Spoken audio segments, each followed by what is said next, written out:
Assalamualaikum warahmatullahi wabarakatuh. Dengan saya lagi Edi Mulyadi. Saudara sekalian, minggu-minggu ini kita benar-benar dibuat heboh deh. Pemberitaan soal Habib Rizik Syihab itu luar biasa sekali.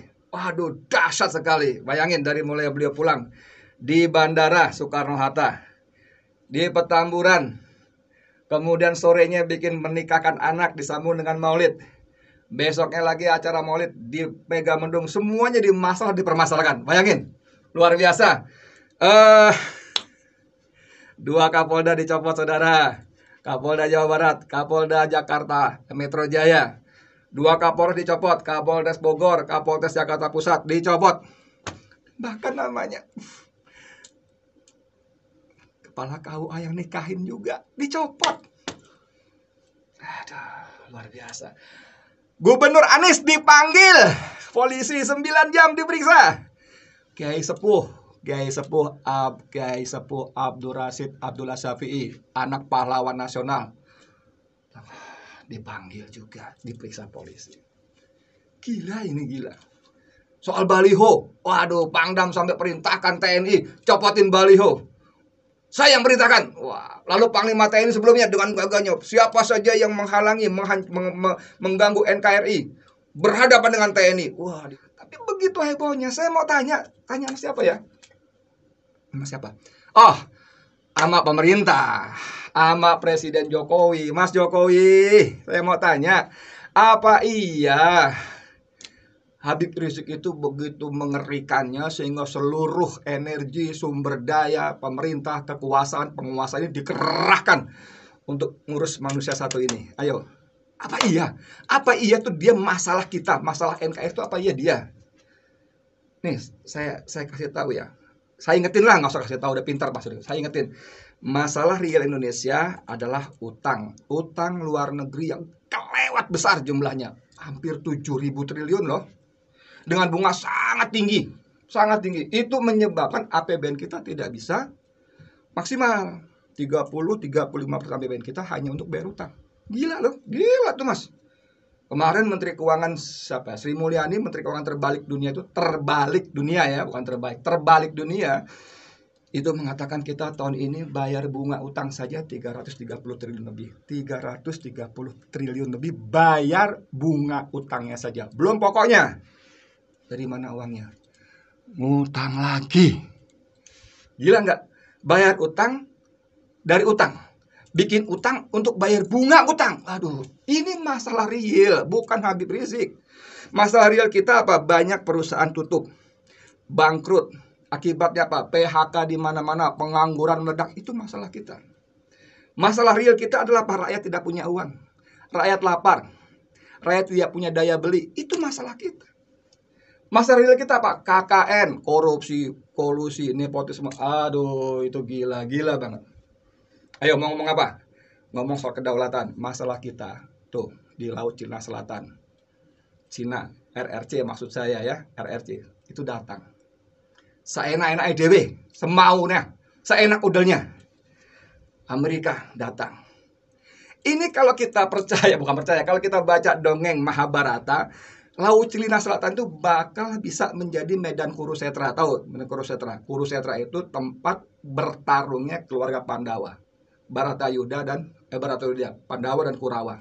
Perang. Negara kita jadi perang. Cina dan itu masalah kita, itu masalah kedaulatan. Ancaman dari dalam, separatisme, no OPM, itu masalah kita. Mas Hadi Cahyanto ya, Panglima TNI. Itu masalah kita. Perintahkan TNI, perintahkan para Pangdam waspada, siap menghadapi medan pertempuran, bukan petamburan. Nah, kan gitu harusnya. Aduh, ya. Mas Jokowi, saya rakyat Indonesia, ya, sampean percaya saya, sampean itu ibarat kapal tuh nahkoda. Nahkoda, kapal NKRI itu gede banget. Kapal ini mau karam. Gelombang samudra luar biasa. Ini kapal bakal tenggelam, Mas. Oleh berbagai macam masalah. Apa sih namanya? Badai. Badai itu luar biasa di lautan, di samudra itu. Dan badai itu bukan bernama Habib Rizik Syihab. Bukan. Badai itu tadi semacam tadi. Soal ekonomi, soal hukum, soal ketidakadilan, soal ancaman separatisme, kedaulatan, itu masalah kita. Please, ayo sebagai komandan, sebagai Nakoda, saya tidak mengajari, tidak minta sampean panjenengan mengintervensi hukum, tidak. Tapi sebagai Nakoda, sebagai kepala eksekutif pemerintah, sebagai kepala pemerintah, ayo sampean bisa perintahkan tuh seluruh sumber daya yang ada, para menterinya, panglima TNI-nya, Kapoldanya, Pangdamnya, apa segala macam, panglima Kapolri-nya. Fokus ke masalah kita. Bukan Habib Rizik. Dia ngapain sih dia? Nyolong? Enggak. Apa Habib Rizik? Nyuri? Enggak. Nipu? Enggak. Ngambil uang kita nih, ngambil uang Edi Mulyadi, Arum, Rina, Tony, siapa lagi tuh? Joko, siapalah namanya. Enggak. Kantong kita enggak dirogoh. Enggak dicolong. APBN APBD enggak dicolong. Enggak. Nipu enggak, membunuh orang apalagi enggak. Ngangkat senjata, berontak kagak. Betawi bilang kagak. Jadi orang ini apa masalahnya? Bahwa dia konsisten, istiqomah berjuang amar ma'ruf nahi mungkar, iya. Bahwa dia menyuarakan kebenaran melawan kezaliman, iya. Bahwa tuntutannya supaya penguasa negeri ini berlaku adil, iya. Bahwa dia minta supaya negeri ini kembali diurus dengan benar sesuai konstitusi Undang-Undang 45, iya. Salah? Enggak kan? Kan itu. Kecuali, nih mohon maaf. Kecuali ya, mohon maaf nih kecuali nih Pak Polisi, kecuali ya. Kecuali Presiden Jokowi, para menterinya, para petinggi negerinya nih tidak peduli rakyat miskin. Tidak peduli rakyat nggak makan. Tidak peduli perusahaan tutup gulung tikar. Tidak peduli pengangguran bertambah di mana-mana. Tidak peduli KKN merajalela. Tidak peduli ancaman kedaulatan separatisme. Kecuali itu semua tidak peduli, dan kalian tetap dengan kezalimannya, kemungkarannya. Kalau itu jangankan Habib Rizik, saya Edi Mulyadi yang bukan siapa-siapa, kecoa busuk ini, nggak punya apa-apa, nggak punya kemampuan apa-apa, pun akan melawan itu.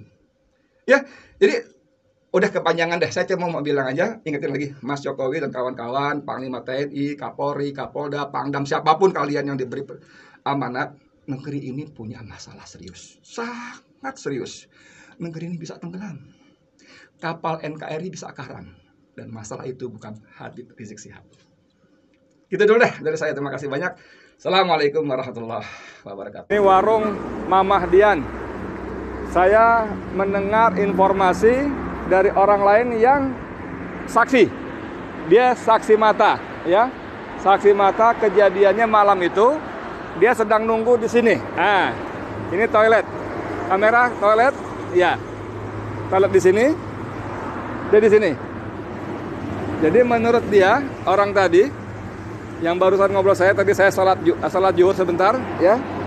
Sekarang jam 14 kurang 13.55. Tadi salat di musala situ. Lalu saya ngobrol, ada yang menjelaskan dia saksi mata. Saksi mata, jadi ada mobil satu dipepet di Palang, maksud dia di Palang, dan di situ polisi banyak banget. Bahkan kata dia sejak sore jam 6 itu sudah banyak polisi. Saya tanya berapa mobil? Mobilnya 10 mobil lebih, dan 3 diantaranya mobil resmi patroli. Dan itu memang dari sore kata udah banyak polisi. Nah ini kejadiannya, kalau kata dia, kita dia tunjuk jarak.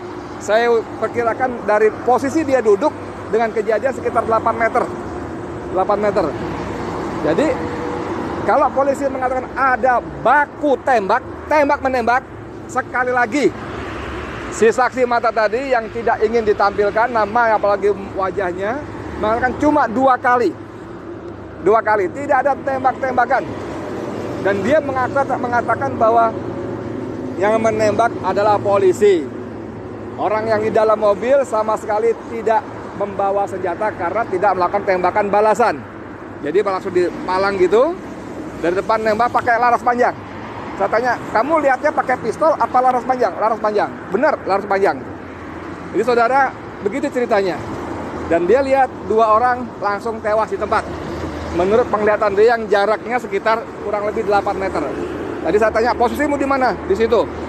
Dari duduk kamu dengan peristiwa yang terjadi berapa meter? 10 meter, mobil itu parkir? Oh enggak, sini lagi. Jadi mobil parkir, dia sebut jarak lebih depan lagi, jadi saya perkirakan sekitar 8 meter. 8 meter. Lalu polisi dia sebut langsung menembak ban kiri depan. Langsung nempel, dor. Ban kiri depan. Tujuannya supaya mobil tidak kabur.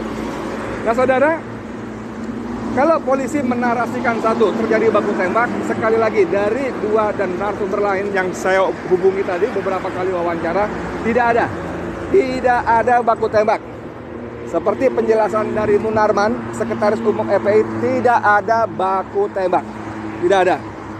Dua sumber pertama di depan tadi saya tanyakan juga cuma meninggal 2 kali tembakan. Sumber yang dekat lokasi sini, kamera, ya, dia ada di sini, kejadiannya sekitar di sini, juga cuma 2 kali tembakan. Tidak ada baku tembak. Yang kedua, dia memastikan tidak ada baku tembak karena yang di dalam mobil tidak membalas tembakan. Jadi tidak membawa senjata api. Tidak membawa senjata api. Tentang samurai segala macam, dia tidak berani memastikan bagaimana sesungguhnya ada atau tidak. Karena dia juga tidak boleh mendekat. Tapi dia menambahkan seperti keterangan sebelumnya, bahwa orang-orang sekitar sini yang datang mendekat memang diusir. Tidak boleh, menjauh. Ada teroris katanya. Bagaimana kondisi berikutnya? 2 orang ditembak. Lalu kira-kira saya ada datang ambulan. Saya tanya berapa jarak ketika terjadi tembak-menembak dengan ambulan, berapa menit? Setengah jam? Dia bilang ya kira-kira setengah jam. Mungkin ada yang telepon lalu ambulan datang. 2 mayat dibawa keluar, digotong, dibawa pergi ambulan. 4 orang lagi masih hidup. 1 terpinjang-pinjang kakinya. Tapi dia tidak memastikan apakah kena tembak atau tidak. Tapi dikatakan terpinjang-pinjang. Itu dipindahkan dengan mobil lain, dibawa pergi entah kemana. Saudara sekalian, saya Edi Mulyadi dari lokasi kilometer 50 tol Jakarta Cikampek ingin memastikan bagaimana situasi sebenarnya. Apakah benar cerita dari versi polisi yang langsung disampaikan oleh Kapolda Metro Jaya Fadil Imran, atau versi FPI seperti disampaikan oleh Munarman dan Ketua Umum FPI Kiai Sobri Lubis. Walaupun lebih banyak Munarman yang menyampaikan. Jadi dari beberapa kejadian, beberapa keterangan saya sementara ini menyimpulkan bahwa informasi dari polisi tidak akurat. Saya tidak berani bilang bohong, tapi tidak akurat. Karena saya bicara dengan beberapa saksi mengatakan memang tidak ada baku tembak, tidak ada tembak-menembak. Dan lagi memang walaupun kejadiannya sudah dini hari, ini jalur ini ramai. Selalu ada saja mobil yang lewat. Dan seperti banyak kita temukan dalam grup-grup WA di media sosial, tidak ada garis polisi. Tidak ada garis polisi seperti yang diceritakan oleh narasumber saya tadi. Tidak ada garis polisi. Yang ada polisi yang mengusir orang-orang datang. Tidak ada garis polisi, tidak ada apa istilahnya olah TKP dan sebagainya, tidak ada. Tidak ada. Saudara sekalian, apa sesungguhnya terjadi? Sekarang kita baca bagaimana Komnas HAM dan berbagai lembaga-lembaga yang concern dengan hukum dan HAM, hak asasi manusia, sudah mulai bersuara. Ini diduga kuat ada abuse of power, ada penyimpangan kekuasaan, ya. Jadi ada abuse power dan sudah banyak suara-suara yang menuntut dibentuknya tim pencari fakta, tim mencari fakta yang independen, yang bebas dari intervensi kekuasaan. Kita bagaimana tunggu berikutnya, mudah-mudahan Allah makin buka lagi. Allah buka lagi bagaimana kekuasaan sudah digunakan untuk hal-hal yang tidak pada tempatnya. Karena kalau dikuntit, harusnya yang menguntit itu tidak ketahuan, harusnya. Tapi ini kalau mereka menguntit, malah yang ada terjadi pembantaian, pembunuhan. Jadi tidak menguntit lagi. Lagi kalau orang Balang mengatakan, para ahli hukum, atas dasar apa Habib dikuntit? Kejahatan apa? Ini kan cuma dituduh melakukan pelanggaran protokol dan sudah membayar denda, ya kan? Jadi tidak ada pasal-pasal, tidak ada alasan logik yang membenarkan penguntitan terhadap Habib. Tidak boleh, tidak ada. Dan diperlakukan seperti itu. Kalau dikatakan bahwa karena diduga akan mengerahkan massa pada pemeriksaan tanggal Senin, tanggal 7. Ya, orang Habib sedang keluar Jakarta. Ini posisi kilometer 50 dari Jakarta menuju Cikampek. Ya, dari Jakarta itu artinya keluar Jakarta.